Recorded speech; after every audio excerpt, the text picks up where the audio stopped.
Ellis, just facing Georgia, kind of a more traditional look on offense. How much of a relief is that after facing the trick last week?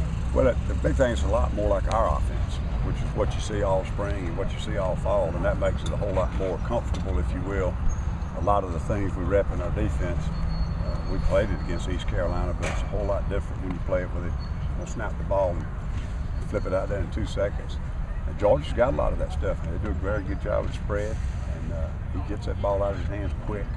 And we're going to still have to defend a lot of that type stuff. But they're going to be more physical, and they're going to get in the eye, and they're going to run the ball and mix it a lot better. But it'll be something I think our players are much more comfortable to see. And of course, next week, you change it back to the wishbone. So from week 1, week 2, week 3, this may be the only one our kids are familiar with. Status more sacks this week than last week? Well, what? More sacks. Who knows? They gave a lot to Boise. Yeah, they got behind.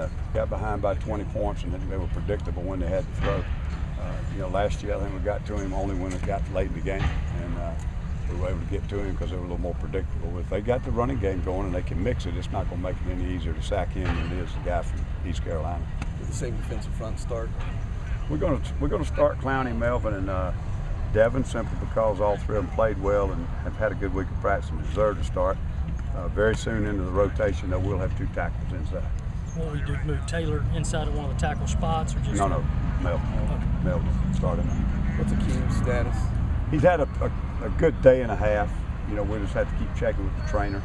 I think he got good work on it yesterday, and we don't do much today physically where it would have been anything of I guess something that would have stressed it too bad. But he got off the field yesterday with a pretty good practice, pretty good work day, and didn't have much problems with it. So we're hopeful we'll have some playing time. Ellis, how crucial will it be to lock down their tight end, Charles? I think he had over 100 yards receiving last week. Yeah, he didn't even have his best game. He dropped a couple of balls and slipped on a route one time, and he still got over 100 yard receptions. He's just really fast and skilled kid to be playing tight end. He'll line up in the tight end spot and he'll flex him out. You got to defend him like a wideout. It presents good matchups for them and bad for you if you play a man. And then of course he can catch it and run with it. Just such a good athlete to be a tight end. Is it one of those things where maybe you got to take a guy like Antonio to kind of shadow him at all times? Well, you can't afford to do that. I mean, we'll have defenses where Antonio will be matched up with you, and we play a lot of coverages when we are playing man, where we got people lurking inside, and on the inside routes we're playing too deep over the top. But they got good players everywhere, and we don't have any special defense when we put a guy on him. The boxing one will not be used this week. Is Devontae still getting spurred? Yes.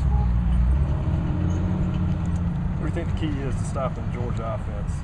I just feel like we got to get them behind schedule, and it comes down to stopping the run and then making them a little more predictable. If it's a mixed game, and it goes into all facets. If we got great field position, our offense scores points early, and that puts them behind schedule, and we're getting 3 and outs. It all works hand in hand. But I think until you've got those guys way behind, they're just a little bit too balanced to be able to effectively stop them. What you're trying to do then is just manage them.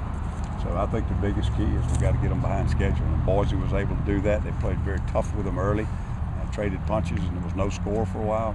And then all of a sudden, found that the offense broke loose and had them down, and that enabled Boise to play a little bit more of a one-dimension defense. Where do you want to see your guys improve the most from last week? What are you looking for? What areas did you really work on? If you get specifics about football, it's tackling, and then some of the coverage technique. But overall, it's just the consistency of doing things. And one thing that contributed to it, we went out and had 2 great series, the first series.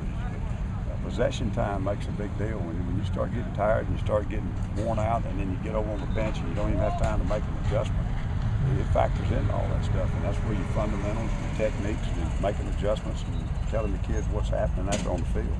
So it snowballed right there in that 15-minute period because of a lot of things.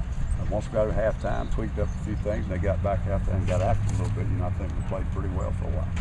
But I just feel like that's a huge thing. It's time of possession, taking care of the football on our side of the ball, getting ourselves off the field on 3rd down on defense. We're on work then. Is Martae Maddox definitely in the rotation where he'll play this year? Or? He's definitely got to be available. He's playing right now. He's getting better each day, but he's not ready for prime time, and I think he knows that. But he's improved each day, and he's getting better. Right now, it's those guys are going to play until they can't play. And, we don't have it too deep back there, frankly. Georgia calls Cole there, Marcus Lattimore. Can he have the same kind of impact on the game that Marcus has right now? Well, I think yeah, he's capable, no question. You know, they're both good ball carriers, totally different style.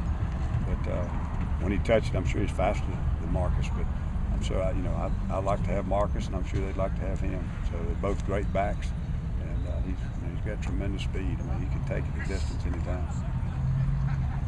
Thanks, Coach. Appreciate it. Good.